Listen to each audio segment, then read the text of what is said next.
change in or leap in technology, I guess, between now and then, which you can do it, but other than that, we seem to be, if you look at, not necessarily would, but if you, like, the government is handing out grants left, right and centre to anyone with any kind of harebrained idea of how to solve this type of problem, to electrify mobility.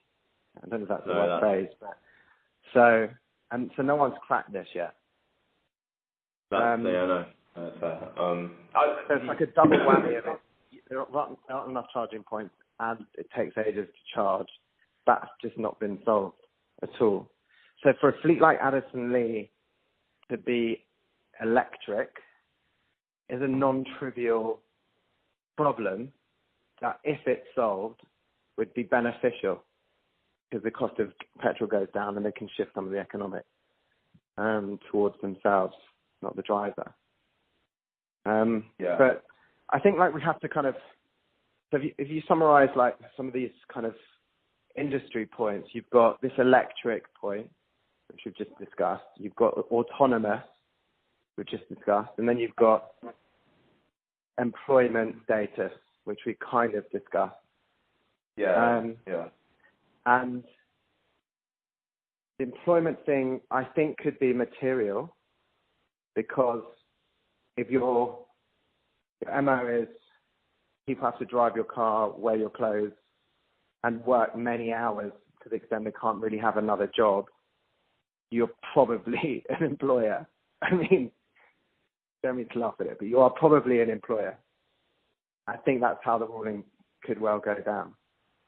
So it doesn't mean it's lights out for Addison Lee, but it does mean a different relationship, which is likely to incur costs.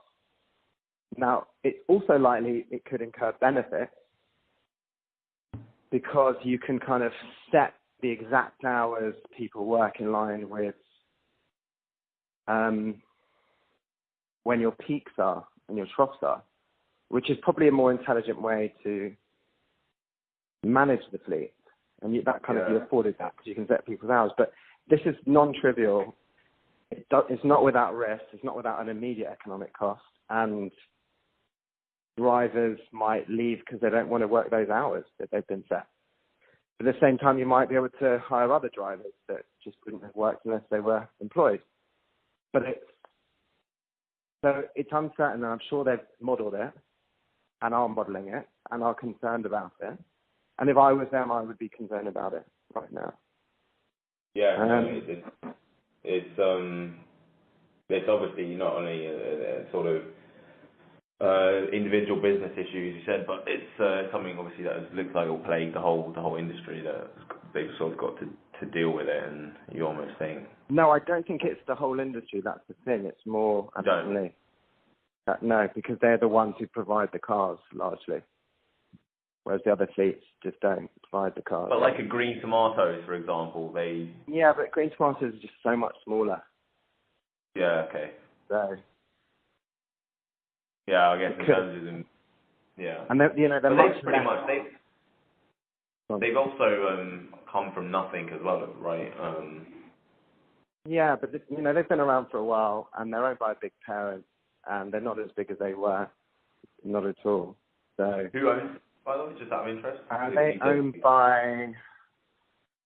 I think it's a massive French company. I think it's a massive French company. Okay. I can't remember.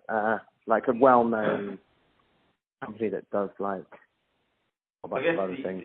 Just another thing on maybe one we didn't really focus on in that much detail, but I don't know. I'd be interested to get your views on how much of a point it is or not for specifically about Addison Lee. That one thing that they've always prided themselves on, and they clearly are known for, I guess, is B2B, and they're proud of saying that they've got 80% of the FTSE 100, in their on their books. But I guess the question on could Uber move over and with the and attack the B2B market, or their model wouldn't work there, but is the other alternative is the case to make that despite all of this and everything we talked about, yes, there are all issues and risks and concerns and whatnot, but ultimately, the foothold that Addison Lee has with the